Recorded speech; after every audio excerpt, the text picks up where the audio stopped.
श्रापित गांव पार्ट 2। पहले एपिसोड विनय ने इस गांव के श्राप के बारे में जाना, लेकिन उसे इन बातों पर विश्वास नहीं था। इसलिए विनय ने अगले दिन से ही जहां सकीना और सुरेश रहा करते थे वहां नजर रखना शुरू कर दिया। विनय ने सोचा कोई है जो इनका नाम लेकर वो सब मौतें कर रहा है।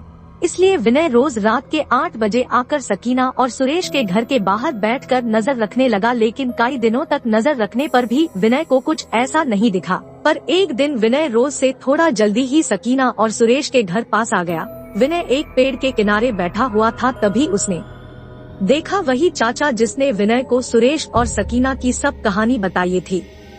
उसने देखा वो चाचा अपने हाथ में एक प्लास्टिक की थैली में कुछ लेकर सुरेश और सकीना के घर का दरवाजा खोल के सीधा घर के अंदर चला गया। विनय यह देखकर समझ चुका था पूरे गांव को मूर्ख इसी ने बना रखा है, लेकिन विनय उस दिन वापस चला गया, और क्योंकि उसने सोचा अगले दिन आकर फिर देखूंगा और यह कल भी आया तो पक्का यही चाचा इस पूरी घटना का जिम्मेदार है। अगली रात विनय फिर सकीना और सुरेश के घर के बाहर आया उसी समय और उसी पेड़ के नीचे छुपकर उस चाचा का इंतजार करने लगा। थोड़ी ही देर में उसने देखा वही चाचा आज भी एक प्लास्टिक की थैली में कुछ लेकर सुरेश के घर के अंदर जा रहा है। विनय को तो अब पक्का विश्वास हो गया था कि सारी मौत का जिम्मेदार यही चाचा है।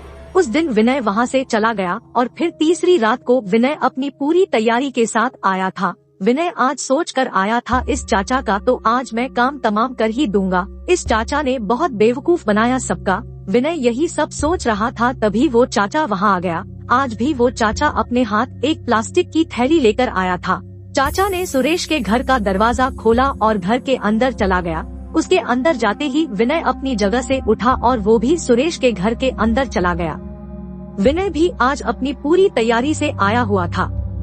अंदर जाते ही विनय ने उस चाचा को दबोचा लिया और विनय ने कहा, चाचा तुम्हारी जान ले लूंगा मैं आज, सभी मौत के जिम्मेदार तुम ही हो। क्यों? अब बताओ क्यों लोगों का तुम मूर्ख बना रहे हो? बताओ मुझे, नहीं तो अभी मैं तुम्हारा गला धड़ से अलग कर दूंगा। चाचा बता दो जल्दी वरना अच्छा नहीं होगा। अब इतना बोलकर विनय ने उस चाचा को वही पटक दिया और अपने पैरों से दबाकर बोला, चाचा 3 गिनती के अंदर बता दो वरना मैं तुम्हें आज सच में मार दूंगा। उसके बाद चाचा ने रोते हुए कहा, अगर मैंने तुमको बता दिया तो वह लोग मुझे मार देंगे। चाचा की बात सुनकर विनय ने अपने दांत पीसते हुए कहा, अगर तुमने नहीं बताया तो वो तुम्हें मारे या ना मारे पर मैं तुम्हें अभी मार दूंगा। विनय को इतना गुस्से में देख उस चाचा ने कहा, तुम्हें सब जानना ही है तो कल इसी समय यही मिलना, उसके बाद तुम अपनी आँखों से सब सच देख लेना। विनय उस समय बड़े गुस्से में था, लेकिन उसने उस समय चाचा को छोड़ दिया और कहा, चाचा तुम कल कहीं भागे या मुझसे झूठ बोलने की कोशिश भी करी ना, मैं सच मानो तुम्हारी जान ले लूंगा। इतना बोलकर विनय उस चाचा को छोड़ दिया और वहां से अपने घर चला जाता गया।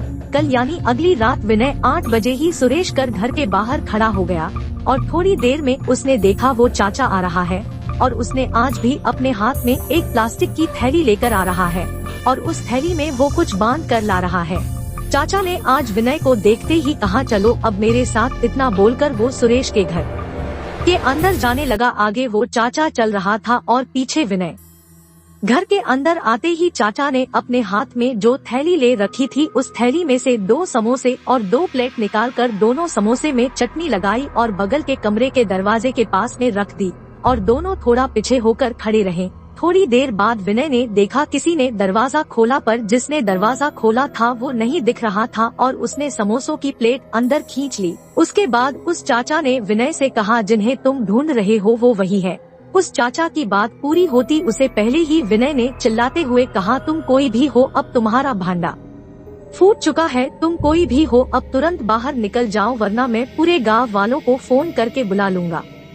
अभी भी सोच लो फिर क्या होगा तुम्हारा अंजाम। गांव वाले वही करेंगे तुम्हारे साथ जो करना चाहिए। लेकिन फिर भी कोई दरवाजा नहीं खोल रहा था। विनय गुस्से में गया और दरवाजे को पीटने लगा, तभी भी कोई दरवाजा नहीं खोल रहा था। उसके विनय ने उस दरवाजे में लगातार लात मार मार कर उस दरवाजा तोड़ दिया और जैसे ही विनय ने अंदर देखा तो उसके होश उड़ गए, क्योंकि अंदर कोई नहीं था और बस वहाँ समोसा की प्लेट खाली पड़ी थी और प्लेट में थोड़ी चटनी, बस यही सब था उस कमरे के अंदर। विनय यही सोच रहा था, जो लोग इसके अंदर थे वो गए तो गए कहाँ थे, क्योंकि प्लेट तो 2 थी, इसलिए जाहिर सी बात है अंदर 2 ही लोग रहे होंगे।